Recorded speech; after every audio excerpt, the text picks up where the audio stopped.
Bonjour et bienvenue sur la chaîne French Robotics. Aujourd'hui, nouvelle vidéo sur les instructions de mouvement chez ABB. Alors on se retrouve tout de suite sur Robot Studio avec notre système virtuel de lancer. On va aller tout de suite dans la programmation rapide. Hop. Et on va créer un nouveau module. M trajectoire.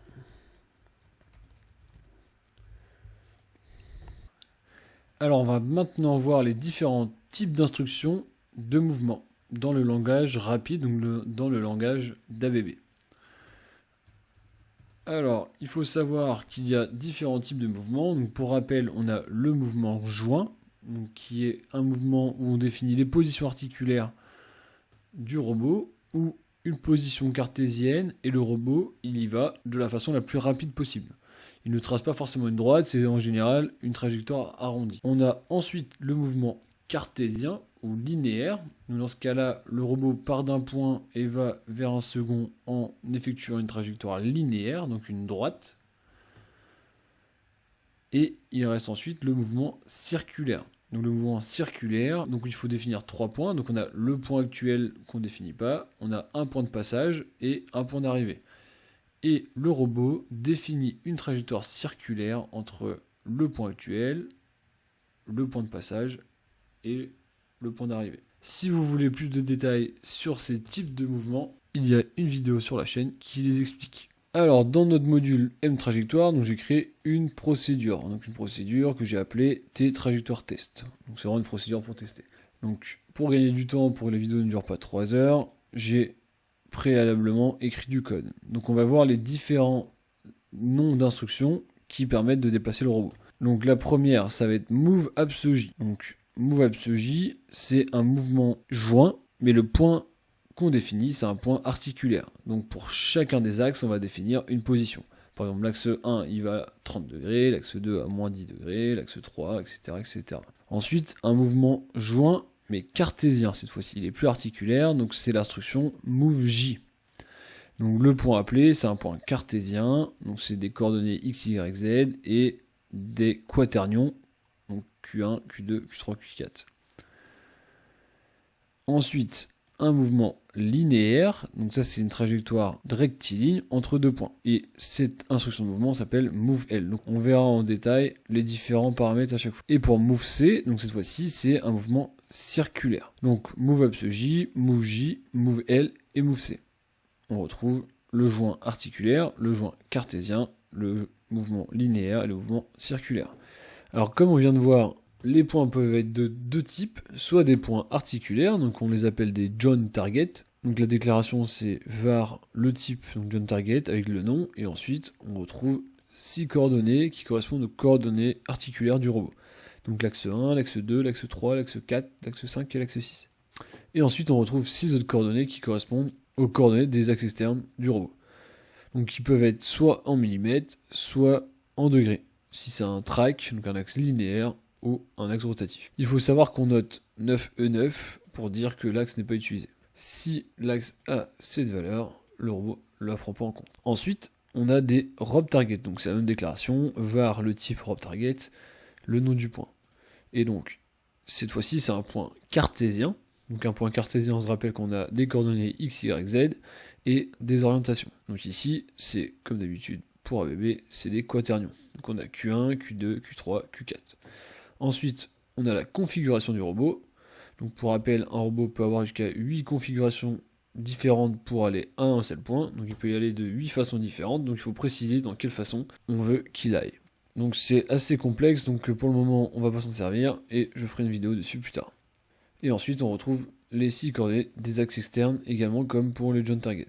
Alors si on revient sur nos instructions de mouvement, donc on voit qu'à chaque fois on appelle donc le point qu'on a défini plus haut. Donc pour le move absej, donc j'ai mis JT pour dire que c'est un John Target, et ensuite approche de la table. Pareil pour le mouvement joint, donc RT par contre cette fois-ci c'est un rob target, donc c'est un point cartésien, donc point de prise. Pareil pour le move L, et pour le move C il y a 2 points rob target, donc il y a un point de passage et le point d'arrivée. Les autres arguments, donc on a V100, donc ça correspond à la vitesse qui est définie pour aller au point. Fine, donc c'est la zone, donc c'est est-ce qu'on veut du lissage ou non. Et ensuite, l'outil. Donc ça c'est pour un mouvement absolu, joint.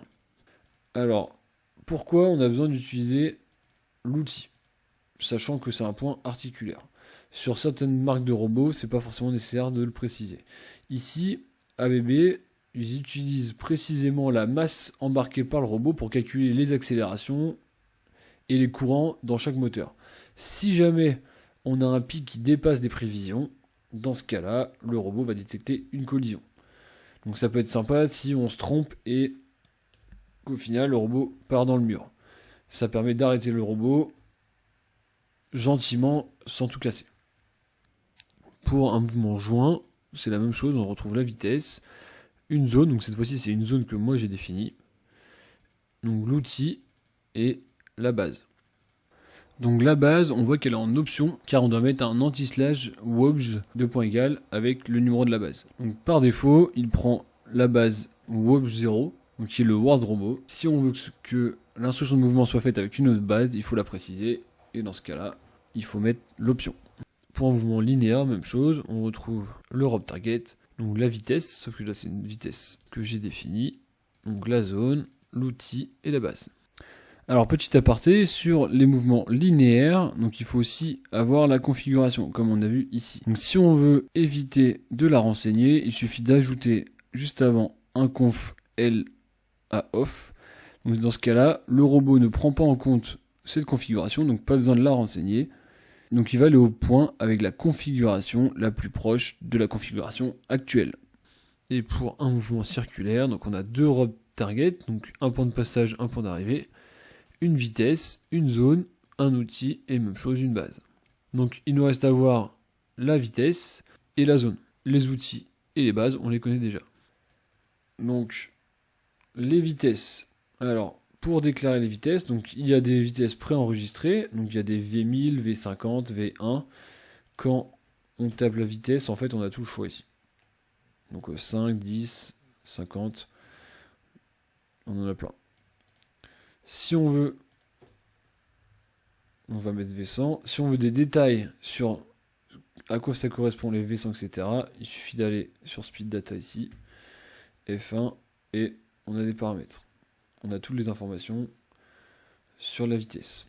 Alors, ce qu'il faut savoir, donc on a sur un Speed Data, on a 4 informations. À quoi elles correspondent ces informations? Petite documentation. Donc on a VTCP, donc c'est la première information, ça va être la vitesse du point central, donc du TCP, donc c'est le Tool Center Point, en millimètres secondes. Donc par exemple, si on veut que notre outil se déplace à 10 mm par seconde, dans ce cas-là, ici on remplace 500 par 10. Donc là, notre robot, il ira au maximum à 10 mm seconde. Il faut savoir qu'il y a 4 informations, le robot, il prend la plus contraignante. Donc ça c'est pour la vitesse du TCP. Donc dans le MoveAppsJ, comme on définit aussi un outil, donc lui, il va se déplacer au maximum à 10 mm par seconde. Deuxième information, VORI. Donc c'est la réorientation du TCP en degrés par seconde. Donc même chose, là on peut aller jusqu'à 500 degrés par seconde. Donc c'est énorme, ça fait plus d'un tour. Donc on va le mettre à 20. Donc là c'est 20 degrés seconde au maximum. Donc ça va limiter la vitesse du robot. Et les deux derniers, donc c'est pour les axes externes. Donc si c'est un axe linéaire, dans ce cas-là, on met une valeur en millimètres secondes. Si c'est un axe de rotation, alors la valeur est en degrés secondes. Si on n'a pas d'axe externe, on peut mettre 0,0. Ça va pas changer le comportement du robot. Par contre, si on a un axe externe, il faut bien définir une valeur ici. Sinon, si c'est un déplacement interpolé, donc il va utiliser des coordonnées du robot et des coordonnées des axes externes, comme la vitesse sera nulle sur les axes externes, le robot ne bougera pas. Donc bien faire attention de ne pas tomber dans le piège. Donc speed data, donc c'est vitesse linéaire du TCP, vitesse de réorientation du TCP, vitesse linéaire d'un axe externe, donc un track par exemple, vitesse angulaire d'un plateau ou d'un vireur. Donc on a vu la vitesse et il nous reste la zone. Donc la zone, c'est les paramètres de lissage entre 3 points. Donc il faut savoir que par défaut, c'est la même chose. On a plein de zones différentes. Donc, zone 0, etc. Après, moi, j'ai créé une zone ici. Donc, c'est une zone data. J'en ai créé une personnalisée. Mais on peut choisir plein de choses. Alors, il faut savoir que si on choisit Fine, donc c'est la seule zone qui permet d'aller précisément au point. Toutes les autres, il y a au minimum un peu de lissage. Si on veut des détails, il suffit d'aller dans la documentation de zone data. Donc si on veut un point d'arrêt, il faut utiliser la zone data nommée Fine.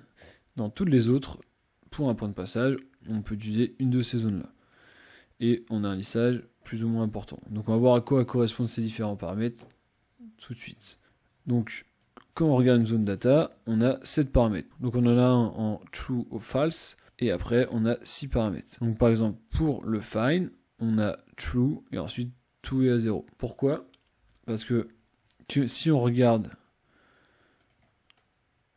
la valeur du premier paramètre, si on veut avoir un point d'arrêt, donc en mode fine, il faut que ce paramètre soit à vrai. Si jamais on le met à faux, dans ce cas-là, ces valeurs sont prises en compte. S'il est à vrai, peu importe les valeurs qu'on met ici, elles ne seront pas prises en compte. On ira précisément au point. Donc avant de voir ces valeurs, on va expliquer le principe du lissage sur ABB. Donc ça se trouve ici. Donc chez ABB, il faut savoir qu'il y a 2 sphères. La première sphère permet de savoir à quel moment le robot commence sa réorientation, et uniquement sa réorientation.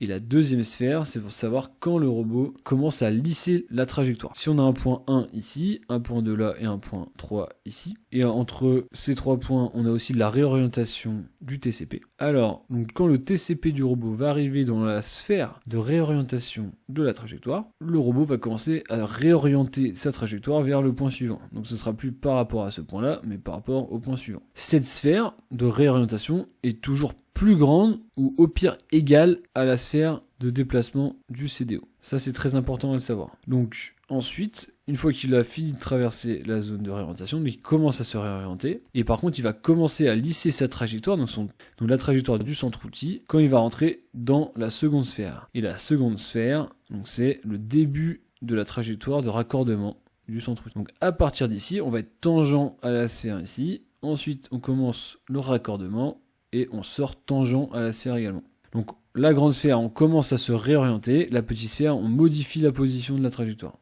Donc maintenant, on va voir les différents paramètres. Donc il y en a 6. Donc on a le P zone TCP, donc c'est la petite sphère. On peut la définir en millimètres si on le souhaite. Ensuite, on a la même chose pour l'orientation.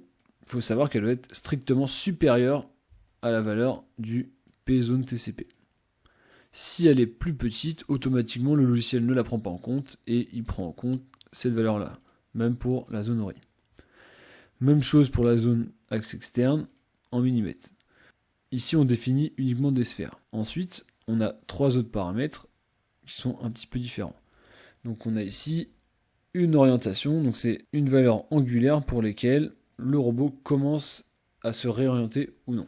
Et ensuite, on a 2 autres paramètres qui sont pour les axes externes, donc ça va être la taille de la zone pour laquelle un axe linéaire commence à lisser la trajectoire. Même chose pour un axe de rotation. Donc ici, ça ne va pas nous intéresser. Donc pour un robot sans axe externe, les 3 paramètres importants, ça va être ces 2-là et celui-ci. Alors, on va voir 2 exemples pour que ce soit bien clair pour tout le monde. Donc on a le premier exemple, on a un P1 ici, un P2 là, et on a un P3 qui doit être par ici. La trajectoire entre P1 et P2, elle fait 200 mm, et on a une réorientation du TCP de 25 degrés sur cette trajectoire. On utilise donc la zone, la zone data de Z60. Donc on va devoir utiliser les paramètres Z60. Donc si on regarde Z60, le paramètre P zone TCP il est égal à 60 mm. Donc notre rapport, ça va être ce paramètre sur la longueur totale de notre trajectoire. Donc là, qui est de 60 mm, la taille de notre zone, divisé par 200. Donc c'est 30%. Donc, pour le TCP, on sait que à partir de cette zone-là, le TCP va se réorienter vers le point suivant, donc qui est de 30%. Après, pour la sphère de réorientation, on a le choix entre soit la P-zone ORI, soit la zone ORI. Donc on va prendre la plus petite des deux, donc la plus contraignante. Donc si on prend la P-zone Ori, donc ça c'est la même chose, c'est un paramètre dans la zone qui est de 90 mm, donc on va faire le même rapport. Donc 90 mm divisé par 200 qui donne 45%. Et notre zone Ori, donc qui est en degrés cette fois-ci, donc pour un Z60 c'est 9 degrés. Et donc on sait qu'on se réoriente de 25 degrés sur la trajectoire, donc si on fait le rapport 9 degrés sur 25, on obtient 36%. Donc 36% c'est plus petit que 45, donc c'est plus contraignant. Donc la taille de la sphère de réorientation, ça va être celle-ci. Donc elle va avoir un rayon de 36% de la trajectoire entre P1 et P2, contrairement à 30 pour la partie TCP. Donc notre trajectoire, comment elle va se réaliser? On va partir de P1, on va faire une ligne droite jusqu'à P2. Quand on va arriver sur cette sphère-là, on va commencer à se réorienter vers le point P3, donc dans la sphère zone Ori. Et quand on va arriver dans la sphère zone TCP, la trajectoire va être modifiée pour aller en direction de P3. On rappelle, on est tangent à la sphère en entrée, tangent à la sphère en sortie. Deuxième exemple, donc c'est la même chose, on a un P1, P2, mais un P3 ici. Et cette fois-ci, on a toujours 200 mm entre P1 et P2, mais cette fois-ci, la réorientation n'est plus de 25 degrés, mais de 60. Donc on va refaire les mêmes calculs. Donc pour le TCP, on est toujours en zone 60. Donc c'est 60 divisé par 200. On obtient toujours nos 30%. Donc la zone P, zone Ori, elle n'a pas changé. C'est pareil, c'est un paramètre. Donc c'est 90 mm. Elle reste ici. Par contre, la zone de réorientation, donc cette fois-ci c'est 9 degrés divisé par 60 degrés, comme on a 60 degrés de réorientation entre les deux points, et cette fois-ci on tombe à 15%. Donc 15% c'est plus petit que 30, on se rappelle que la zone de réorientation doit toujours être supérieure ou égale à la zone de TCP, donc dans ce cas-là, la zone de TCP, elle reste à ce niveau-là. Donc cette fois-ci, la sphère de réorientation et de positionnement vont être égales. Donc sur la trajectoire, le robot il va partir de P1 vers P2, et quand il va traverser cette zone-là, il va commencer à se réorienter et modifier sa trajectoire directement vers P3. Donc on va faire un exemple. Maintenant, imaginons qu'on souhaite que notre robot il lisse sa positionnement TCP à 1 mm du point. Donc on doit avoir une zone de réorientation supérieure à 1. Donc on va mettre à 2 mm, il peut commencer à se réorienter par rapport au point défini. Et la réorientation, donc c'est la zone Ori. Alors on va lui mettre 5 degrés, donc ça veut dire que si on a une réorientation entre deux points de 20 degrés, on l'autorise à aller vers le point suivant lorsqu'il a réalisé les 15 degrés sur les 20. Donc il lui reste 5 degrés à parcourir. Les autres paramètres, on le rappelle, c'est pour les axes externes, donc ici ils ne nous intéressent pas. Donc là on a défini une zone de lissage spécifique. On peut aussi mettre du 0 point quelque chose, si on veut du 0,2 mm, on peut aussi le mettre. Mais nous on va garder 1 mm. Donc en fonction de votre process, en fonction de vos besoins, vous pouvez augmenter cette zone. Si vous n'avez pas de contrainte de précision, vous pouvez mettre les zones par défaut, elles suffiront. Donc c'est la fin de cette vidéo. Si vous avez des questions, n'hésitez pas à les poster en commentaire, j'y répondrai. A plus, ciao!